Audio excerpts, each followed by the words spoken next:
തൃക്കരിപ്പൂരിന്റെ ജനമനസ് കീഴടക്കാൻ LDF സ്ഥാനാർത്ഥി VPP Mustafa പ്രചരണ ചൂടിലേക്ക് ചുവടുവെക്കുകയാണ്. CPM ജില്ലാ സെക്രട്ടേറിയറ്റ് അംഗമായ VPP മുസ്തഫ തൃക്കരിപ്പൂരിൽ സ്ഥാനാർത്ഥിയാണെന്ന കാര്യം ഉറപ്പിച്ചു കഴിഞ്ഞു. അദ്ദേഹം തന്റെ തെരഞ്ഞെടുപ്പ് വിശേഷങ്ങൾ പങ്കുവെക്കുകയാണ്. ഇടതുപക്ഷത്തിന് വിജയത്തെ സംബന്ധിച്ച് ആശങ്കകൾക്ക് അടിസ്ഥാനമില്ലാത്ത മണ്ഡലമാണ് തൃക്കരിപ്പൂർ നിയോജക മണ്ഡലം. അതാണ് ഇക്കാലം അത്രയുമുള്ള ഈ മണ്ഡലത്തിന്റെ തെരഞ്ഞെടുപ്പ് ചരിത്രം. ചെങ്കോട്ടയാണ്. സ്ഥാനാർത്ഥി ഔദ്യോഗിക പ്രഖ്യാപനം വന്നില്ലെങ്കിലും തന്റെ പ്രചരണത്തിലേക്ക് മെല്ലെ മെല്ലെ ചുവടുവെച്ച് കഴിഞ്ഞു. എങ്ങനെയുണ്ട് ഗൃഹസന്ദർശനം മറ്റൊക്കെ?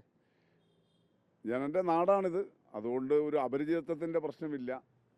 സ്വാഭാവികമായിട്ടും ബന്ധുക്കളെയും സുഹൃത്തുക്കളെയും എല്ലാം എപ്പോഴും കാണുന്നത് പോലെ ഇപ്പോൾ കാണുന്നു എന്ന് മാത്രമേ ഉള്ളൂ. അതുകൊണ്ടൊരു പ്രത്യേകിച്ചൊരു പുതുമ ഇതിനകത്തില്ല.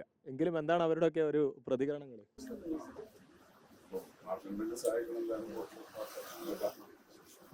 അറിയില്ലേ, അപ്പോൾ വോട്ട് ചെയ്യിക്കണം, കഴിഞ്ഞിട്ടേ ഉണ്ടാവുള്ളൂ.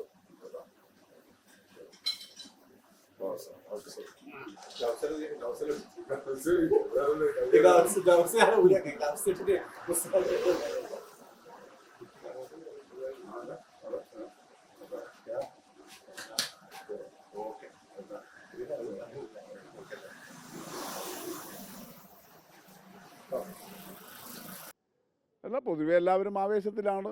ദീർഘകാലമായി പൊതുപ്രവർത്തനത്തിലുള്ള ഒരാളെന്നുള്ള നിലയിൽ ഒരു ചുമതല കൂടി വരുന്നു എന്നുള്ളതിൽ അവർക്കെല്ലാം പൊതുവിൽ ഒരു നല്ല താല്പര്യവും സന്തോഷവുമുണ്ട്. എത്ര ദിവസമായി ഈ ഒരു ഗൃഹസന്ദർശനം താങ്കൾ ആരംഭിച്ചിട്ട്? ഇല്ല, ഞാൻ അങ്ങനെ പ്രത്യേകിച്ചൊരു ചാർട്ട് ചെയ്ത് ഷെഡ്യൂൾ ചെയ്തിട്ടുള്ള ഒരു പ്രോഗ്രാം ആരംഭിച്ചിട്ടില്ല. എങ്കിലും ബന്ധങ്ങളുടെ അടിസ്ഥാനത്തിൽ? അതെ, തീർച്ചയായിട്ടും ഈ വന്ന വാർത്തയുടെയൊക്കെ ഒരു അടിസ്ഥാനത്തിൽ ഇപ്പോൾ ബന്ധുമിത്രാദികളെ കാണുന്നു, നാട്ടുകാരെ കാണുന്നു, സുഹൃത്തുക്കളെ കാണുന്നു. ആ നിലയിൽ മാത്രം. CPMന്റെ ശക്തി കേന്ദ്രങ്ങളായ ഇടങ്ങളിലൊക്കെ താങ്കൾ പോയോ?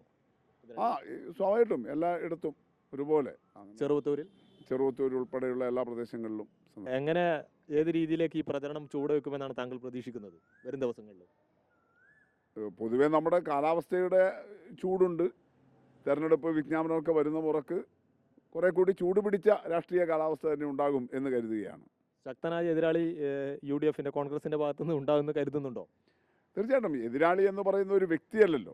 UDF എന്ന് പറയുന്ന രാഷ്ട്രീയ പ്രസ്ഥാനമാണ്. അവർക്ക് അവരുടേതായ വേരുകളുണ്ട്, അവരുടെ രാഷ്ട്രീയവുമുണ്ട്. എന്നാൽ ഇടതുപക്ഷത്തിന് നല്ല മേൽക്കൈയുണ്ട്. അതുകൊണ്ട് തന്നെ വലിയ നിലയിൽ നമുക്ക് ജയിച്ചു കയറാൻ വേണ്ടി കഴിയും. കഴിഞ്ഞ തവണ 25,000-ൽ പരം വോട്ടിന്റെ ഭൂരിപക്ഷത്തിനാണ് നിലവിലെ MLA M രാജഗോപാലൻ ഇവിടെ വിജയിച്ചത്. ശ്രീ മുസ്തഫ എങ്ങനെ പ്രതീക്ഷിക്കുന്നു? തീർച്ചയായിട്ടും ആ ഭൂരിപക്ഷം നിലനിർത്താൻ കഴിയണം. അതിനേക്കാൾ കവച്ചു വെക്കാൻ കഴിയും. കാരണം ശ്രീ M രാജഗോപാലൻ കഴിഞ്ഞ 5 വർഷം ഈ ഇടതുപക്ഷ ഗവൺമെൻറ്റിൻ്റെ കൂടി പിന്തുണയിൽ ഈ മണ്ഡലത്തിൽ നടപ്പിലാക്കിയ വികസന പ്രവർത്തനങ്ങളുണ്ട്.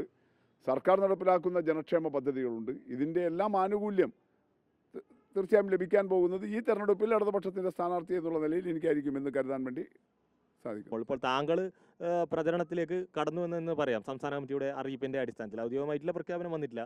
എങ്കിലും മറുഭാഗത്ത് ഇപ്പോഴും സ്ഥാനാർത്ഥി നിർണയത്തെ ചൊല്ലിയുള്ള കലഹങ്ങൾ, അതുമായി ബന്ധപ്പെട്ട വാർത്തകളൊക്കെ പുറത്തു വരികയാണ്. എങ്ങനെ, ഇതൊക്കെ അനുകൂലത്തിലാകുമോ? അല്ല, അത് ഞാൻ പറഞ്ഞല്ലോ, അങ്ങനെ വ്യക്തിനിഷ്ഠമായിട്ടല്ല ഈ തെരഞ്ഞെടുപ്പിനെ കാണുന്നത്. ഇടതുപക്ഷ ജനാധിപത്യ മുന്നണിയും ഐക്യജനാധിപത്യ മുന്നണിയും LDF UDF എന്നുള്ള നിലയിലാണ് മത്സരം. ആ നിലയിലുള്ള ഇടപെടലാണ് ഇതിനകത്ത് കാണുന്നത്. താങ്കളിപ്പോൾ CITUവിൻ്റെ ജില്ലാ ഭാരവാഹിത്വം അടക്കം വഹിക്കുകയാണ്. എങ്ങനെയാണ് താങ്കൾ ഇപ്പോൾ, നമ്മുടെ പ്രേക്ഷകർക്ക് അറിയാൻ ഒരു താല്പര്യം ഉണ്ടാവും, താങ്കൾ മാധ്യമങ്ങളിലെല്ലാം നിറഞ്ഞു നിൽക്കുന്ന വ്യക്തിയാണ്. എന്നാൽ ഏത് കാലയളവിലാണ് ഈ ഇടതുപക്ഷ പ്രസ്ഥാനത്തോടൊപ്പമുള്ള യാത്ര ആരംഭിച്ചത്? എങ്ങനെയായിരുന്നു അതിൻ്റെ തുടക്കം?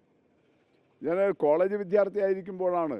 അതുവരെ സ്കൂൾ പഠനകാലത്തൊക്കെ MSFൻ്റെ ഭാഗമായിട്ടായിരുന്നു. കാരണം ഞാൻ ജനിച്ചു വളർന്ന സാഹചര്യം മുസ്ലിം ലീഗിന് നല്ല രാഷ്ട്രീയ മേൽക്കൈയുള്ള പ്രദേശമാണ്.